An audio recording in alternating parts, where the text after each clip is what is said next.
denak ez du berdin iraungo. Goikoek hitz egiten bukatu orduko, menperatuen mintzatzea hasiko da. Euskal Herriak nazio bezala dituen hezkuntza eskubideak ez dira inola ere errespetatuak.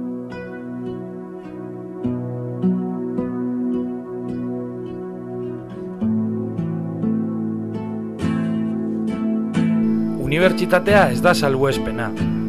Muga administratibo eta politikoen erakusgarri dugu Euskal Herriko mapa unibertsitarioa.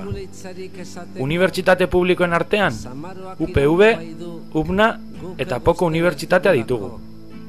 UPV, EAEko unibertsitate publikoa da. UBNA, Nafarroako Foru Erkidegoko unibertsitate publikoa da. Eta Poko unibertsitatea Akitaniako unibertsitate publikoa, zeinek Baionan fakultate bat besterik ez daukan.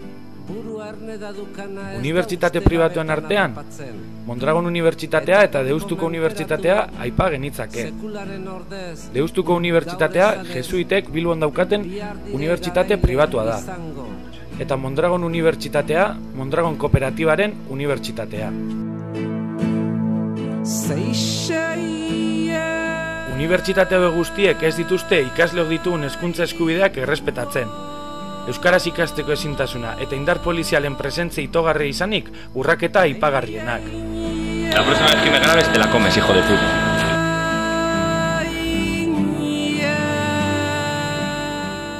Naiz eta unibertsitate guztietan errealitate desberdina bizi, guztietan ematen dira neurri handiago edo txikiagoan urraketa hauek.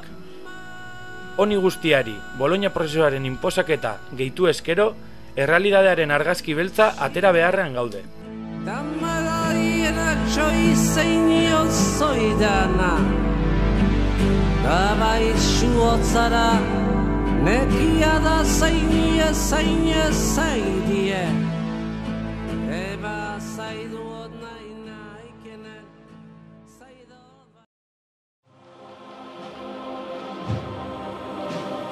Baina zer da Bologna prozesua?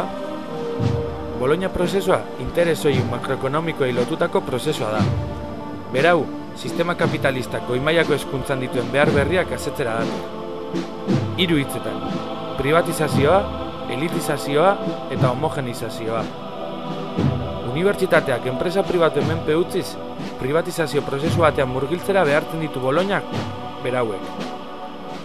Gainera, privatizazio prozesu honek zuzenean unibertsitatea elitizazio prozesu batean murgiltzen du. Unibertsitatean ikasketa burutzeko eskubidea gutxi batzuen privilegio bihurtuz.